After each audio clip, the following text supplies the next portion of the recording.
Wanna be where the sugar daddies are.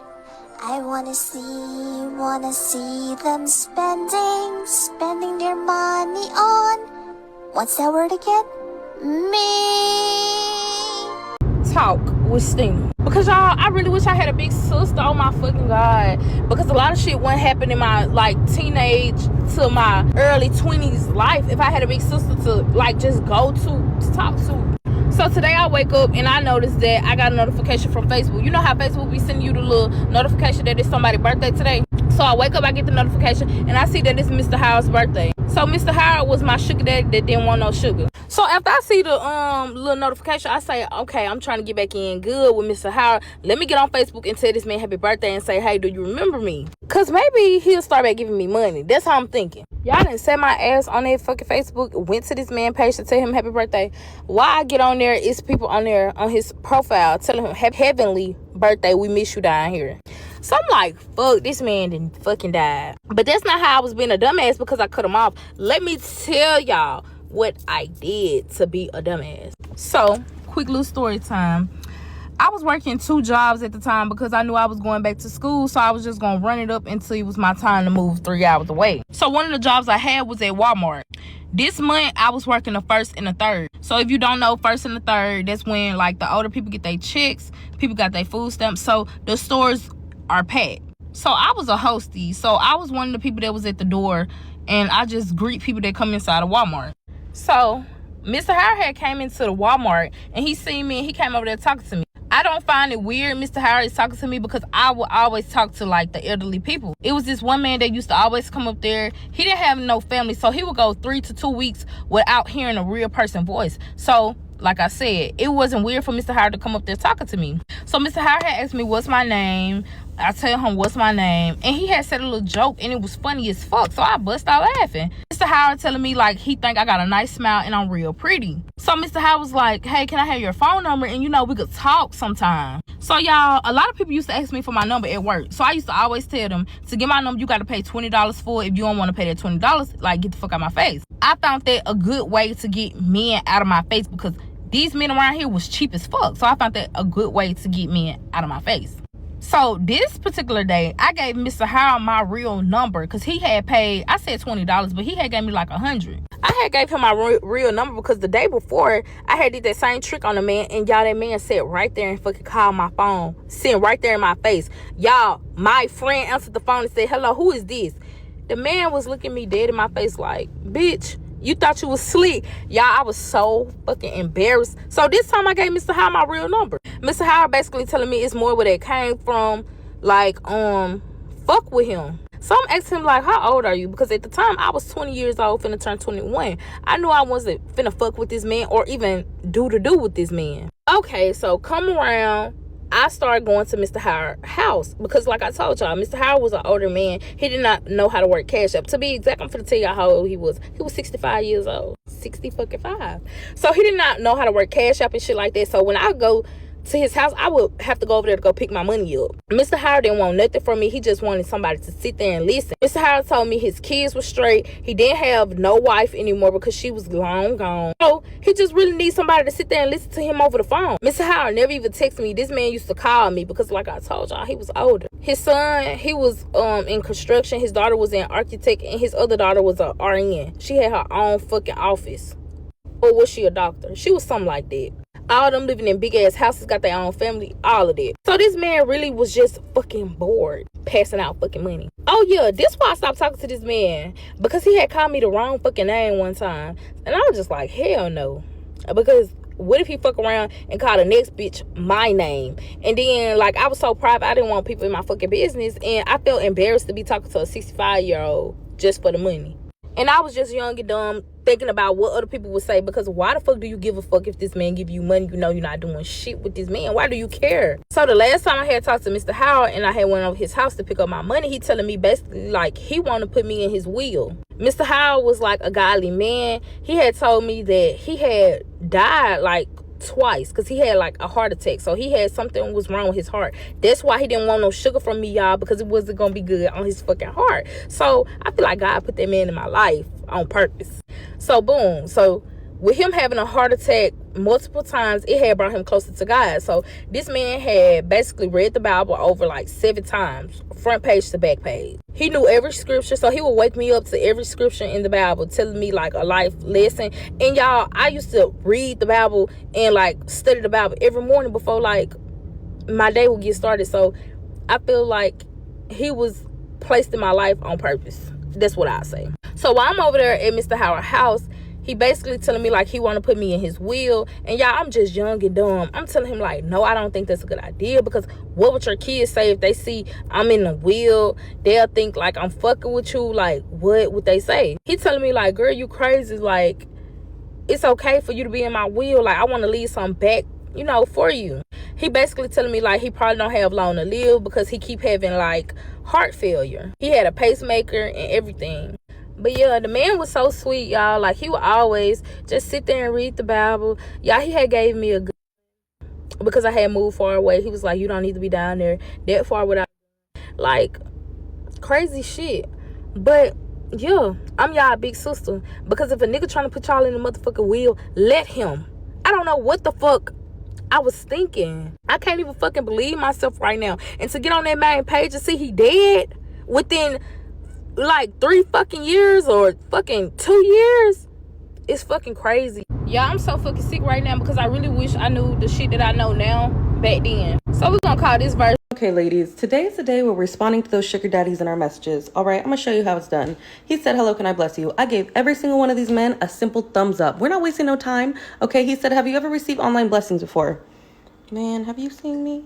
I said, of course, would you like to be next? And I dropped the Cash App. Let's get straight to the point. We don't have no time to waste. Drop the money and then we can talk, okay? And we won't talk about nothing. I said, I'll consider responding to more of your messages once I receive my blessing. Okay, ladies, today is the day we're responding to those sugar daddies in our messages. All right, I'm gonna show you how it's done. He said, hello, can I bless you? I gave every single one of these men a simple thumbs up. We're not wasting no time, okay? He said, have you ever received online blessings before? Man, have you seen me? I said, of course, would you like to be next? And I dropped the Cash App. Let's get straight to the point. We don't have no time. So this one is going to be shorter. So you remember him telling me to look in his wallet to see if any money is in his wallet. So I was like, you on your deathbed, yo, and you are asking me to take money still from you. I was like, no thanks, I'm good.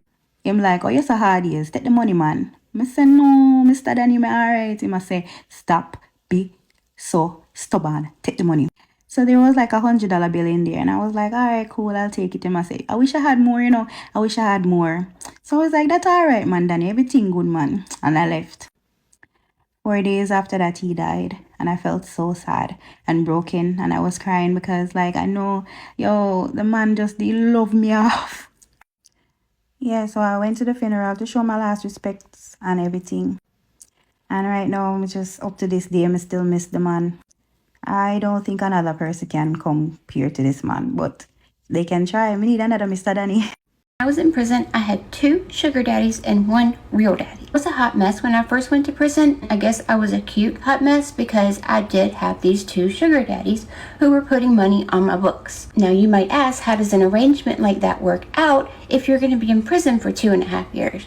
And honestly, I don't know. I do know that one of them would send me letters all the time with these really crude, obscene stick figure drawings. The other one legitimately cared about me and wanted to see me like get off drugs and have a better life. My actual dad was like my rock. He gave me $100 a month. The one who was my friend was giving me about $60 every 2 weeks, and then the other guy would give me like $50 every time I asked him, which would be like once every 3 weeks or so.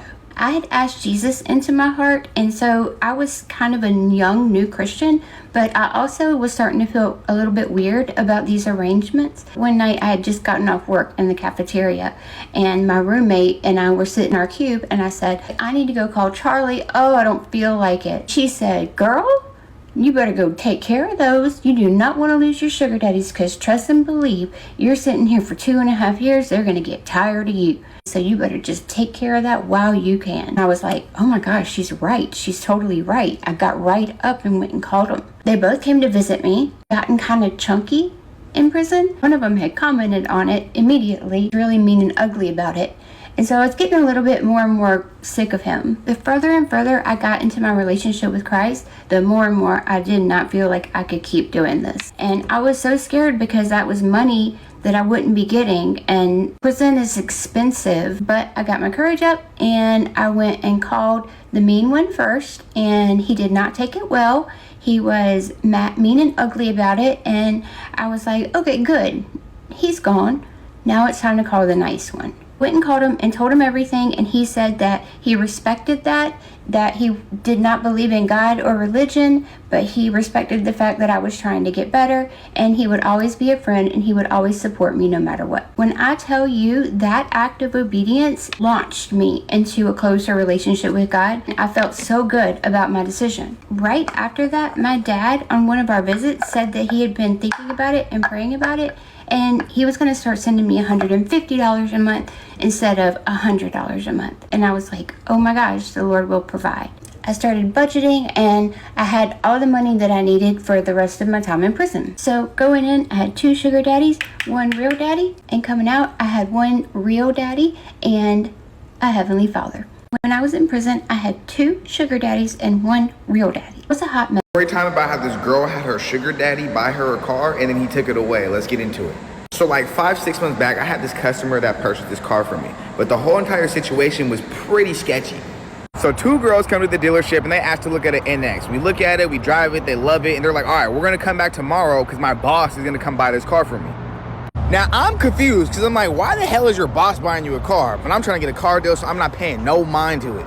So later that night, the boss ends up calling me and he's like, hey, I'm gonna come in tomorrow, we're gonna take a look at some financing options, some leasing options, and we're gonna see what's the best way for her to get this vehicle at the cheapest payment. I'm gonna put it in my business name, I'm gonna fund everything because she doesn't have the credit to be able to get it. I'm like, that's nice, but I'm just not right about this story. But once again, I'm about to hit my bonus, so I don't give a damn. They come in together the next day, and this dude is probably like 70 years old. Shorty's like 24. I'm like, something's going on here. Y'all not slick. I'm like, okay. As long as you guys buy the car, I don't give a damn. It's funny because he's making slick comments throughout the whole time. He tells Shorty like, hey, why don't you never wear any of that at work? You look real good today. I'm like, she doing something for that man. But they end up buying the vehicle. But only his name's on it. Her name's not on it at all. So after she gets the license plate 3 weeks later, she ghosts him. She's nowhere to be found. He calls and like, hey, what can I do about this? I'm like, see, I knew y'all was on some shit. She not just a worker. She's a eater. But I guess he ended up finding her and taking the car away from her. Everyone has a social media platform, but no one actually tells you the truth about certain things, so I'm gonna sit there and do that. Sugar daddies. Nobody talks about sugar daddies. I've got a story to tell you. When I was 20 years old, there was a sugar daddy that messaged me on Tinder. Obviously, everyone wants to sit there and have a sugar daddy, so what did I do? I entertained it and I gave him my number. Must have been so stupid. I don't know what came into my head to sit there and believe that he was actually gonna give me money. He didn't seem legit at all. He was exchanging conversations for at least a good half an hour before he said, you're ready for your first payment. Well, yes. Everyone just wants a little bit of money, so I just thought, $5 grand, that's a lot. I'll do anything you want for $5 grand. But no one actually told me that there was ever going to be a sugar daddy that scams you. This sugar daddy told me that I was going to get this money. I did think that this was a scam, still went through with it. Did everything that he asked me to do. One of my friends have told me that they've had sugar daddies in the past. I was like, oh my god, okay, like this is my time to shine. It wasn't the case at all. It got to the point where I was getting payment off the man, asked me for my PayPal account, so I gave him my PayPal account, gave him my username and my email, said to me, I have to sit there and pay X amount of money to then receive this payment. Transferred myself money from my savings account to then transfer this man, then I can get this $5 grand that I was supposed to get. He then said, oh, that money didn't come through, I need to get that money again. So I transferred myself more money to then give to him again. The man blocked me because yeah, I believe that it was legit when it was not. I was the one who got fooled by this. I did actually contact my bank and I did get my money back. What a joke. About that lesson now, I feel like everyone needs a little bit of help in this life, you know? But I gave a sugar daddy £300 for him to be a con artist. To this day, I will never trust a sugar daddy again.